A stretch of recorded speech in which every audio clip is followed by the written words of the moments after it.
গন্তদেশে বুখাকসে আমচাইনি Sharma ADC village মনোরঞ্জন দাস পাড়াও মহা ষষ্ঠমীও যুব সংঘ club অসমতাই ফিতা রাউই চেংসাবু রেখা এমপি রেবতী ত্রিপুরা ব বেলেখেনে বলাখ্যা অমতায় কবকমুং মাनै পুজা মণ্ডপ কচামজরানি বুফাং ওয়াফাংবাই স্নামজাखा গন্তদেশে বুখাকসেও তাবুনো পুলা আসক বাজেট কতর खलायै मण्डप तांजाकमानि 5 लाख रां सोबायै दम्बुर दैमा कसारो मण्डप तांजाखा आरो फाइमानजाक फाइकिया हदा हामखने सामुं तांनाय आदित्य सरकार बिकास जाकुमा जुब संघ क्लाबनि कासको लोकेश बिश्वास खबै गुबुन आदंर রুমকা যত্ন চিন্তাবক শর্মা পঞ্চায়েত এডিসি ভিলেজ এই মনোরঞ্জন দাসপাড়া দাসপাড়া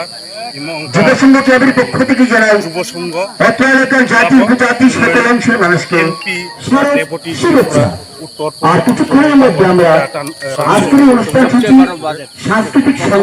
সবচেয়ে যে গন্ডা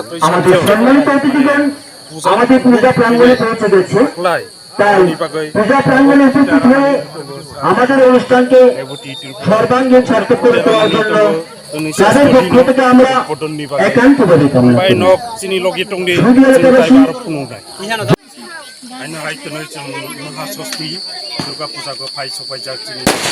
hello Tabok pai sopai jaga di oro jaga go pai koi kesara dumbur cola soi, koi kesara di mandir tangja, o mandir jaga go obahai ki, ekdom nai kitok ke obahai ki di parani di pura gore di kukum lai tongka tabok je sini angga Swrangchati ini reboti Tripura sar reboti Tripura uttor kupa antoni borok di aye negara pai. Hello mic check. Mana itu jaga go tabok. সুদী এলাকাবাসী যুব সংঘের পক্ষ থেকে জানাই শারদ শুভেচ্ছা। এখন আজকের অনুষ্ঠানে স্বাগত ভাষণ রাখতে যাচ্ছে আমাদের ক্লাবের সদস্য সেন্টু সরকার মহাশয়। প্রায় 5 লক্ষ টাকার মতন বাজেট। 5 লক্ষ টাকা। এই কত বছর হয়েছে আপনার যে ক্লাবে? এবছর নিয়ে আমাদের পূজা 22তম। এর আগে এরকম বড় উপলক্ষ করে কোনোদিন হয়েছিল না? এর আগে আমরা এরকম বড় ধরনের আমরা করিনি, করেছি পূজা থেকে মানে ছোট। जों बाहायनाय साइमांका जे क्लाबनि प्रेसिडेन्ट बा सेक्रेटारि सदस्य बाय जों कक साइमांका जे बरं जे पूजा पेन्डेल प्राय 5 লক্ষ টাকাनि बाजेट अंजा अबनि बागै যত লুকুরংনি গন্ডা কইছানি যে লুকুরক দंनाय রক যে ত্রিপুরা এখন স্বাগত ভাষণ রাখতে যাচ্ছে সেন্টু সরকার মহাশয়। Tungai nanti bahaya kami nanti kita muka abni bagai jeng anglam sugo jauh tu payah naik pena ni bagai emat das para umni para muka menoronjol das para ani bagai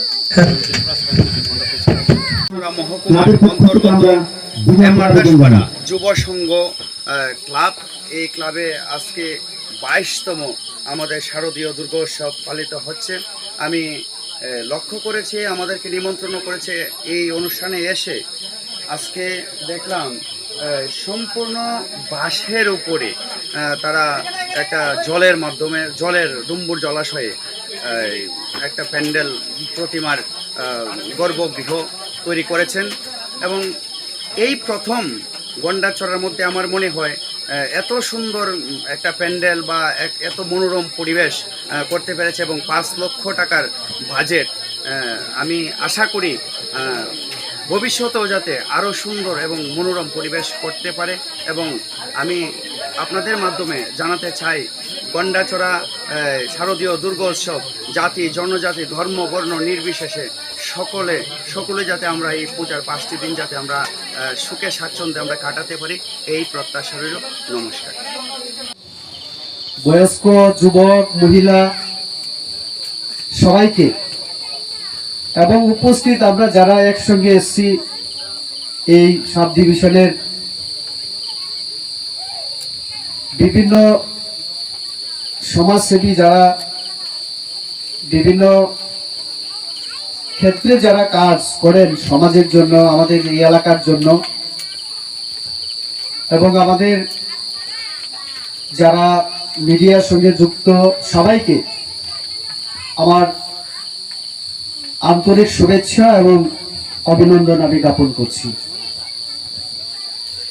মনের জোর ইচ্ছা যদি থাকে আমরা অনেক কিছুই করতে পারি।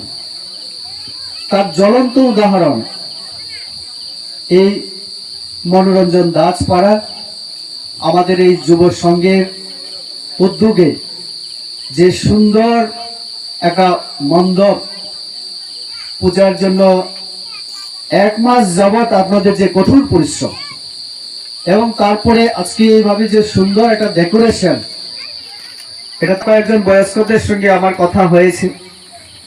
ওনারা আমাকে বলেছেন যে গত 1 মাস যাবৎ আমরা জানি এখানে যারা আপনারা আছেন, আমরা যারা আছি গন্ডাছড়ায়, আমরা হয় কেউ কৃষক, না হয় জমিয়া, না হয় আমাদের সংস্কৃতি, আমাদের সভ্যতা, আমাদের ঐতিহ্যকে ধরে রাখার জন্যই আপনারা প্রত্যেক বাড়িতেই যতজন সদস্য আছেন এই পূজা আয়োজনের জন্য আপনারা ভাগীদার, অংশীদার আপনারা হয়েছে।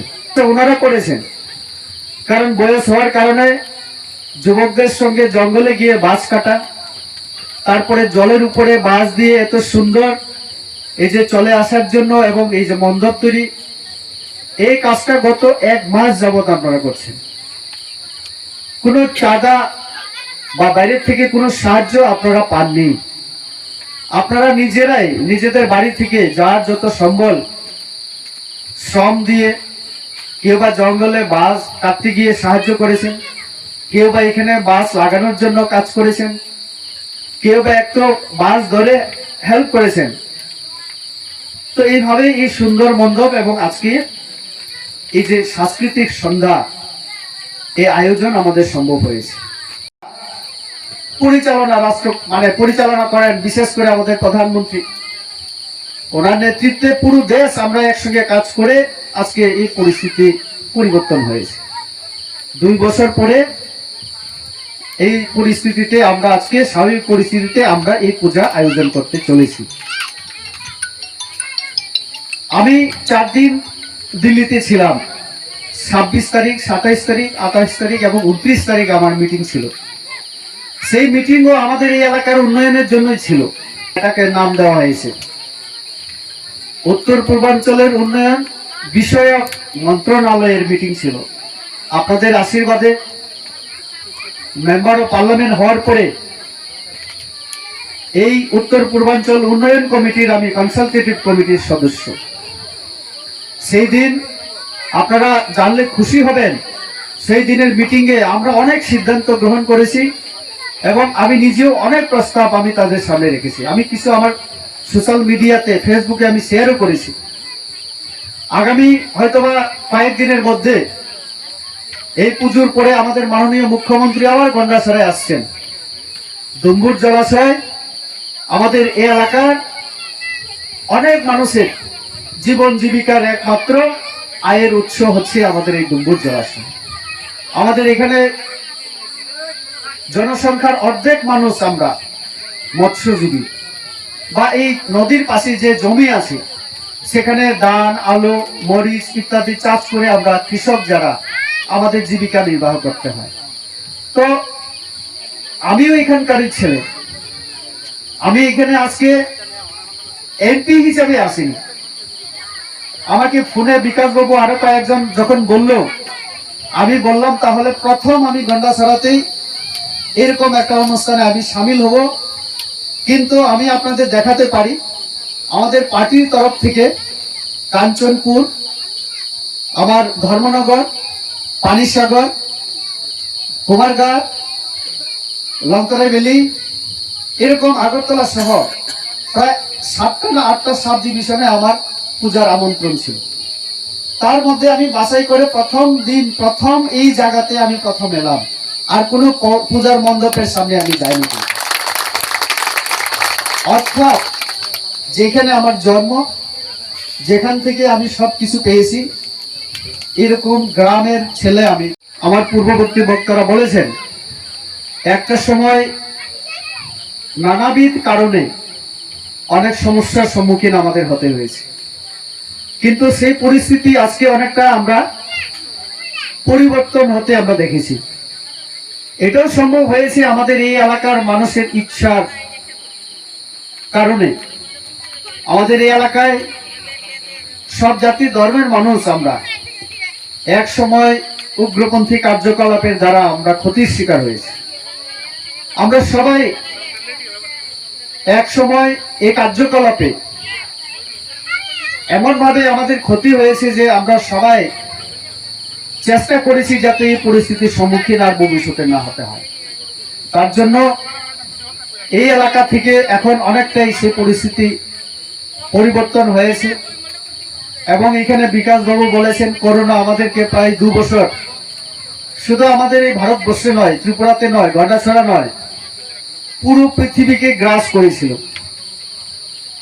এমন একটা রূপ আমরা তো সমাজে আমরা জানি, কেউ যদি অসুবিধায় পড়ে তখন আমরা দেখতে যাই, তার পাশে দাঁড়াই। কিন্তু করোনা এমন একটা রোগ ছিল যে এই রোগে আক্রান্ত ব্যক্তির কাছে তার মা বাবাও যেতে সাহস করেনি।